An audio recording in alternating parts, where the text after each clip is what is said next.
मैं तुमसे पूछता हूँ बेटा, व्हाट डज लिमिटेड, लिमिटेड लगाते हैं अपन कंपनीज के पीछे कि H D F C limited, H D F C bank limited और आईसीआईसीआई बैंक लिमिटेड, सबने ये सब नाम सुने?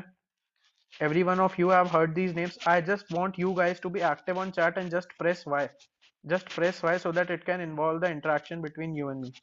ठीक है, सिर्फ वाई लिखो अगर सुन पा रहे हो तो, और कुछ नहीं. तो लिमिटेड जो है ये सबने नाम सुना है. This LTD stands for limited, this LTD stands for limited. ठीक है, इसका मतलब क्या होता है? इसका मतलब क्या हुआ लिमिटेड का? Means a legal term, a legal term जिसकी वजह से कंपनी आपकी लीगल हो जाती है. क्या हो जाती है? लीगल हो जाती है. ठीक है, a legal term used for a public company. ठीक है, पब्लिक कंपनी. तो एक कंपनी को ना इनकॉर्पोरेट करने के, एक कंपनी को इनकॉर्पोरेट करने के बहुत सारे फॉर्म्स होते हैं. ठीक है, लिमिटेड पब्लिक भी हो सकता है, लिमिटेड प्राइवेट भी हो सकता है. ठीक है, और लिमिटेड लाइबिलिटी पार्टनरशिप भी हो सकती है. ठीक है, तीनों को समझेंगे. पब्लिक भी हो सकता है, प्राइवेट भी हो सकता है और लाइबिलिटी पार्टनरशिप भी हो सकती है. ठीक है, और हर किसी में ना ओनरशिप जो होगी वो अलग अलग हो सकती है.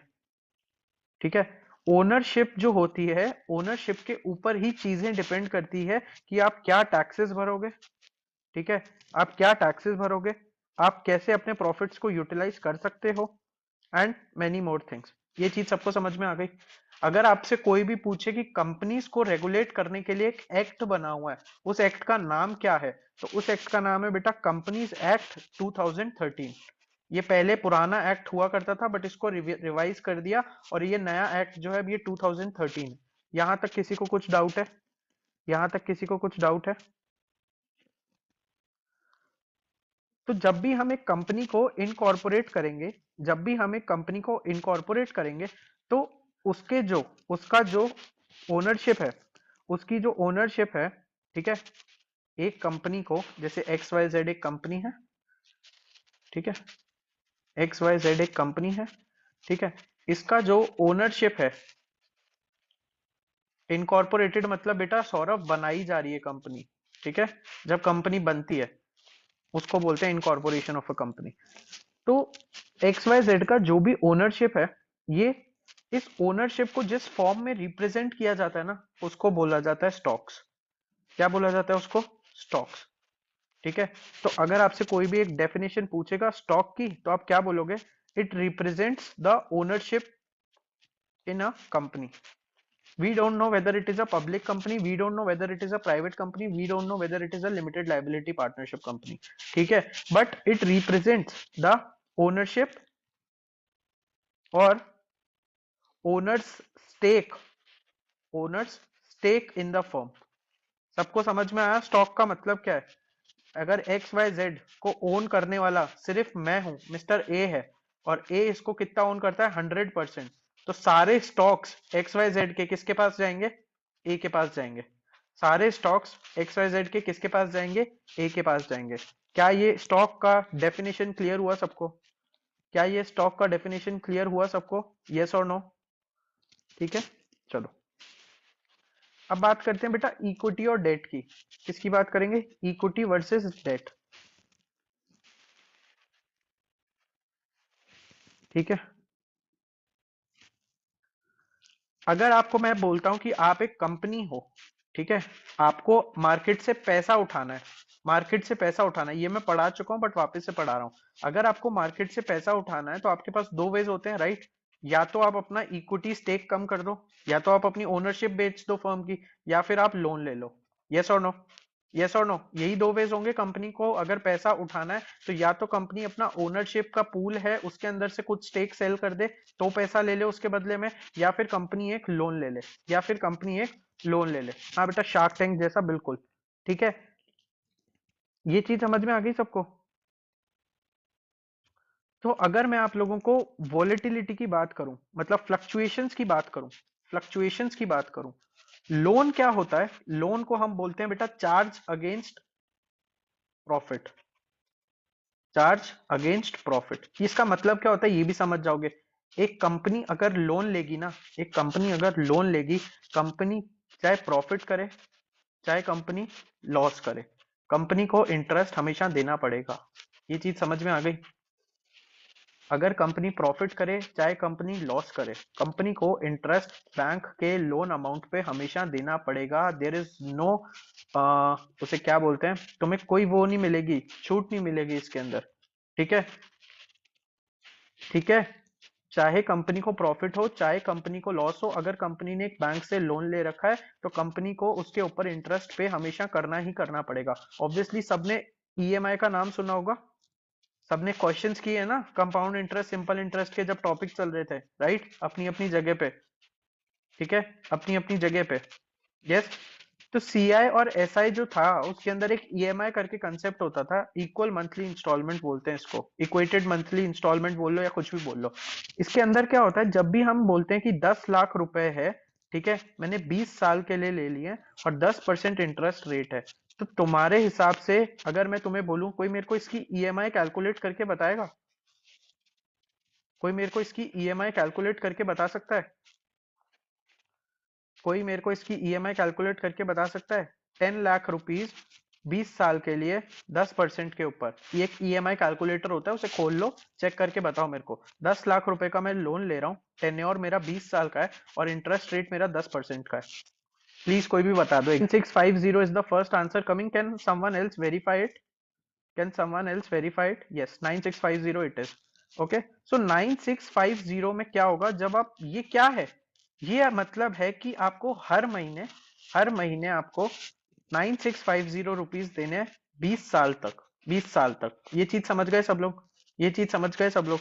तो ऑब्वियसली जो आप पेमेंट करोगे वो 10 लाख की तो करोगे ही करोगे, 10 लाख की तो करोगे ही, प्लस उसके ऊपर जो 20 साल तक का इंटरेस्ट चलता रहा वो भी करोगे। ये चीज समझ में आई सबको? ये चीज समझ में आई? तो होता क्या है ना, ये आप लोग एमबीए कॉलेज में जाके समझोगे कि जब 9650 का पेमेंट होगा तो स्टार्ट के अंदर उसमें इंटरेस्ट कंपोनेंट कम होगा और प्रिंसिपल कंपोनेंट ज्यादा होगा, because this is broken down into two parts. एक इसमें से इंटरेस्ट कंपोनेंट होता है, एक इसमें से प्रिंसिपल कंपोनेंट होता है। प्रिंसिपल कंपोनेंट ज्यादा होगा, ठीक है। और जब वो लास्ट साल तक पहुंच जाएंगे ना, जब हम लास्ट साल तक पहुंच जाएंगे तो वहां पे इंटरेस्ट कंपोनेंट ज्यादा हो जाएगा, ठीक है, और प्रिंसिपल कंपोनेंट कम हो जाएगा। सबको ये चीज समझ में आ गई? सबको ये चीज समझ में आ गई? कंपोनेंट का ज्यादा होना कम होना, कंपोनेंट का कम होना ज्यादा होना, बेटा ये सारे एक्सक्यूज मत दो, ठीक है, आप कोई पहली क्लास नहीं कर रहे हो, ठीक है। कंपोनेंट का ज्यादा होना कम होना डज नॉट मीन 50%, ठीक है। कंपोनेंट का ज्यादा होना कम होना डज नॉट मीन 50% से ज्यादा 50% से कम, नो। कंपोनेंट का कम ज्यादा होना मीन कि अगर कोई चीज 10 रुपए थी तो वो 10 से 20 हो गई, ठीक है। तो 20 का शेयर अब आ गया इसमें, पहले इसमें 10 रुपए का शेयर था, अब इसमें 20 रुपए का शेयर है। समझे कंपोनेंट के ज्यादा होने का मतलब? तो जब भी आप ईएमआई भरते हो, जब भी आप ईएमआई भरते हो उसके अंदर आपको सबसे पहले ये ध्यान रखना होता है कि इक्वेटेड मंथली इंस्टॉलमेंट जो है वो अलग चीज है, और जो जब कंपनी एक लोन लेती है और जो कंपनी को पेमेंट करनी होती है वो सेम चीज होती है एक तरीके से। अगर कंपनी एक 10 साल का लोन लेगी 12% के हिसाब से, ठीक है, और 10 लाख का लोन लिया 20 साल के लिए 12% पे हिसाब से, मान लो एक बार के लिए ऐसा, तो कंपनी जो भी पेमेंट करेगी इसके अंदर से दो कंपोनेंट होंगे। सपोज करो 9650 ही इसकी अमाउंट आ रही है, इसमें से जो इंटरेस्ट का कंपोनेंट है ना, that is a charge against profit. सबको समझ में आया क्या था चार्ज अगेंस्ट प्रॉफिट? मतलब कंपनी चाहे डूबे चाहे रहे, it does not matter, but company को ये कंपोनेंट हमेशा पे करना ही करना है, कंपनी को ये कंपोनेंट हमेशा पे करना ही करना है। सबको समझ में आया? सबको समझ में आया? ठीक है गाइस, थोड़ा सा चार्ट पे एक्टिव रहो यार, एक वाई लिखने में तो इतना टाइम नहीं लगना चाहिए, ठीक है। बात करते हैं इक्विटी की, बात करते हैं इक्विटी की। थोड़ा सा चार्ट पे एक्टिव रहो यार, this shows the motivation that you guys are here and listening. बात करते हैं इक्विटी की। इक्विटी में क्या होता है, जब कंपनी प्रॉफिट करेगी ना then only they are allowed to distribute. ऐसा क्यों? क्योंकि अगर कंपनी लॉस कर देगी तो लॉस किसका है एट द एंड? लॉस भी तो इक्विटी होल्डर का ही है ना, फर्म ने ही लॉस किया ना, तो लॉस किसको बियर करना पड़ेगा? फर्म के ओनर्स को ही बियर करना पड़ेगा। यस और नो? यस और नो? इनको फर्म का ओनर बोला जाता है, इक्विटी होल्डर को फर्म का ओनर बोला जाता है। और जो लोन देता है, जो लोन देता है वो कौन होता है? लेंडर होता है, पैसे देने वाला, ठीक है, पैसे देने वाला। समझ में आया सबको? सबको समझ में आया? तो अगर मैं आपसे पूछूं कि फ्लक्चुएशंस किस में ज्यादा देखने को मिलेगी, इक्विटी में मिलेगी या फिर लोन में मिलेगी, डेट में मिलेगी? फ्लक्चुएशंस कहां पे ज्यादा देखने को मिलेगी, इक्विटी या डेट? ऑब्वियसली इक्विटी में मिलेगी बेटा। डेट कौन बोल रहा है ये? चेतन समझ गया क्यों इक्विटी में होगी? चेतन बेटा इसलिए इसीलिए इक्विटी में होगी क्योंकि एक चीज फिक्स है, जो मिलेगी ही मिलेगी, जो मिलेगी ही मिलेगी, चाहे लॉस हो चाहे प्रॉफिट हो। और एक चीज है कि बेटा जब प्रॉफिट होगा तो ही मिलेगी, तो फ्लक्चुएशन कहां पे ज्यादा होगी? लेट क्लास क्यों ज्वाइन करते हो यार? क्लास को टाइम पे ज्वाइन कर लो। ठीक है, चलो। इस इक्विटी की ओनरशिप को जिस तरीके से रिप्रेजेंट किया जाता है उसको हम क्या बोलते हैं? स्टॉक्स बोलते हैं। ठीक है, ठीक है। स्टॉक के ऊपर अगर मैं तुम्हें बोलूं कि does stock has a guaranteed return, क्या आंसर करोगे? Does stock has a guaranteed return? अभी पढ़ाया ये, बस ट्विस्ट करा है क्वेश्चन को थोड़ा सा। सबको समझ में आया वो क्वेश्चन कैसे पूछेगा इंटरव्यू? इंटरव्यू वाला यस लिख रहे हैं बेटा जीशान भाई। पूरी क्लास नो लिख रही है, आप यस लिख रहे हो। सबको समझ में आया क्वेश्चन कैसे पूछे जाएंगे इंटरव्यू के अंदर? Negative returns. जीशान मैंने पढ़ाया है क्या ये कंसेप्ट जो आप बोल रहे हो? मैंने सिर्फ ये पूछा कि बेटा does stock has a guaranteed return, फिर और अगर मैं यही पूछता does debt has a guaranteed return, तो क्या बोलते? यस, क्योंकि उसका तो पैसा आना ही आना है चाहे तुम कुछ भी कर लो। ठीक है, चलो। अब बात करते हैं बेटा बुक वैल्यू की। बुक वैल्यू की स्टॉक्स एक खुद में बहुत बड़ा टॉपिक है, आराम आराम से समझाता जाऊंगा, ढंग ढंग से समझते जाना। फास्ट तो नहीं जा रहा हूं ना? फास्ट तो नहीं जा रहा आज ज्यादा? ठीक है, चलो।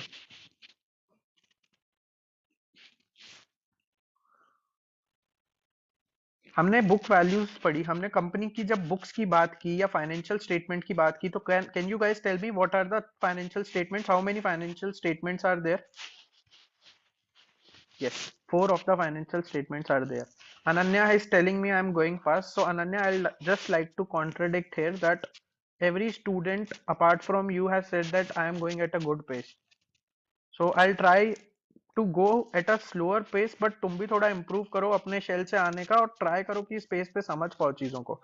ठीक है, चार फाइनेंशियल स्टेटमेंट्स होते हैं। बैलेंस शीट पहली, कैश फ्लो दूसरा, तीसरा आपका कौन सा हो गया? इनकम स्टेटमेंट, और चौथा आप लोगों का हो जाता है statement of changes in equity. यहां तक सबको क्लियर है? यहां तक सबको क्लियर है? यस और नो? ठीक है। तो हम जब भी कंपनी की एक वैल्यू निकालते हैं, जब हम कंपनी की वैल्यू निकालते हैं तो हम कौन सी चारों में से देखें कि हमें कंपनी की वैल्यू पता चले? ढंग से सोच के आंसर देना, पढ़ाया हुआ कंसेप्ट है। अगर मुझे कंपनी की, हेमंत बेटा बहुत जल्दी में रहते हो हैं, बहुत जल्दी में रहते हो। अगर हमें कंपनी की वैल्यू निकालनी है कि कंपनी की आज की डेट में वैल्यू क्या चल रही है बुक्स की टर्म में, बुक्स की टर्म में कंपनी की क्या वैल्यू चल रही है, तो which of the following statement will you use? क्यों? बैलेंस शीट के अंदर एक कॉलम होता है इक्विटी का, और जो इक्विटी होती है वही मेरी कंपनी की एक्चुअल वैल्यू होती है। सबको समझ में आया? सबको समझ में आया? जो मैं बुक्स में मेंटेन कर रहा हूं, जो मैं बुक्स में मेंटेन कर रहा हूं उसको मैं क्या बोलूंगा? जो मैं बुक्स में मेंटेन कर रहा हूं उसको मैं क्या बोलूंगा? Book value of equity. Yes और नो? यस और नो? यस और नो? अभी तुम्हें प्रैक्टिकल एग्जांपल दूंगा, समझ आ जाएगा। बट अगर एक शेयर जो है, रिलायंस की बात कर लेते हैं, सिंपल सा लॉजिक है, रिलायंस की बात कर लेते हैं। रिलायंस की एक बुक में इक्विटी की वैल्यू है, ठीक है। उसमें बेटा सिर्फ चेंज दिखेगा। कई लोग बोल रहे हैं कि सर स्टेटमेंट ऑफ इक्विटी से भी तो मिल जाएगा। बेटा उसमें सिर्फ चेंज दिखेगा, पूरे इक्विटी की वैल्यू नहीं दिखेगी। पूरी इक्विटी की वैल्यू आपको बैलेंस शीट में ही दिखेगी। सबको डाउट क्लियर है? सबको डाउट क्लियर है? रिलायंस है ना अपनी बुक्स मेंटेन करता है, सबको पता है, प्रॉफिट बताता है। चलो अपन एचयूएल की बात करते हैं क्योंकि एचयूएल की शीट डाउनलोडेड है अपने पास शायद। ठीक है, तो एचयूएल अपनी बुक्स मेंटेन करता है, एचयूएल की बुक्स में कुछ इक्विटी की वैल्यू है, ठीक है, और एचयूएल की एक शेयर प्राइस भी है। एचयूएल की एक शेयर प्राइस भी है, यस और नो? एचयूएल की एक शेयर प्राइस भी है जो मार्केट में चल रही है। हम बोलते हैं ना शेयर खरीद लेंगे इसका, शेयर खरीद लेंगे इसका। शेयर का मतलब ही ये होता है कि आप एक कंपनी की ओनरशिप में, आपका एक शेयर है छोटा सा, उसमें आप एक शेयर खरीद रहे हो, मतलब आप इस कंपनी के पार्टली ओनर बन चुके हो। ठीक है। अब ये कंपनी जो करेगी उसके लिए आप भी रिस्पॉन्सिबल हो एक तरीके से, बट वो इतने कम शेयर्स खरीदोगे तो ऑब्वियसली कोई तुम्हें बुलाएगा नहीं, बट अगर तुम बल्क में खरीद लोगे तो तुम्हारा भी से होता है मैनेजमेंट के अंदर। ठीक है। तो इस इक्विटी को क्या बोलते हैं बेटा? Market value of equity. क्या बोलते हैं? Market value of equity. So if someone will ask you, can you tell me the difference between market value of equity and book value of equity, will you be able to tell? अब तुम्हें दिखा दूंगा मैं उसका balance sheet. Wait, अभी बता रहा हूँ बेटा, अभी जस्ट एक सेकेंड रुको।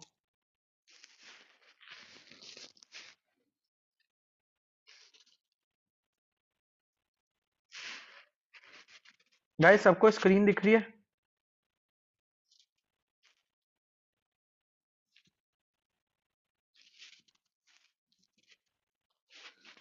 ठीक है, चलो। तो हम यहाँ पे सर्च करते हैं HUL बैलेंस शीट। अभी सब बता रहा हूँ बेटा, सब बता रहा हूँ, सबर नामक रखो थोड़ा सा, अपने आप पता चल जाएगा।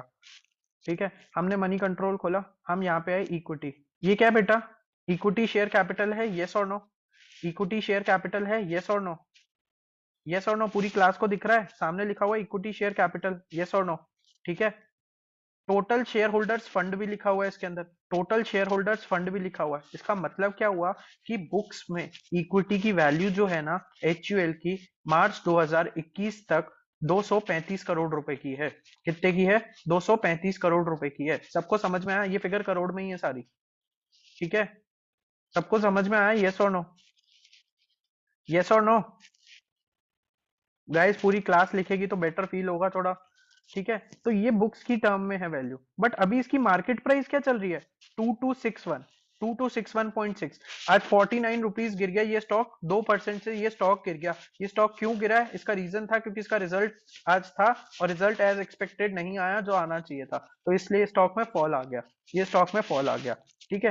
तो 2261, 2261 का क्या मतलब है?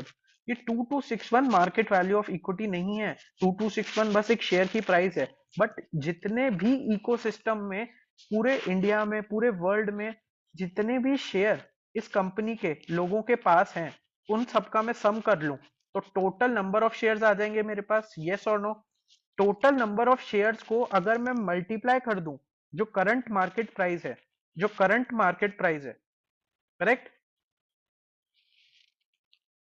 तो वो हमें क्या मिल जाएगा? Market value of equity, yes और नो? हमें क्या मिल जाएगा? Market value of equity, yes और नो? बट सर इक्विटी से हमें पता चलेगा प्रॉफिट शेयरिंग ना, between owner and investor and income statement से हमें फाइनेंशियल पोजीशन पता चलती है, उसे हम वैल्यू कैसे कर सकते हैं ना इक्विटी की कंपनी से। इक्विटी से कैसे बाबा? इक्विटी, ये देखो जो तुम प्रॉफिट एंड लॉस बोल रहे हो ना, प्रॉफिट एंड लॉस टेक्निकली आता कहाँ है निकल के? वो इसी में ऐड होता है बेटा, रिजर्व्स एंड सरप्लस में। मेरे को बताने देगा तो मैं बता पाऊंगा, ऐसे बीच बीच में करेगा तो फिर मैं कैसे करूंगा? हाँ। तो कई लोगों को एक फैंसी टर्म यूज करने की दिक्कत होती है, उसको बोलते हैं मार्केट कैपिटलाइजेशन। क्या बोलते हैं उसको? Market capitalisation. तुमसे पूछ सकते हैं what do you understand by the term market capitalisation? समझ ले, वापस से समझा रहा हूँ शुभ्र ज्योति, और एक बार में समझने का ट्राई किया कर। ऐड थोड़ी है अपन जो बार बार आते रहेंगे।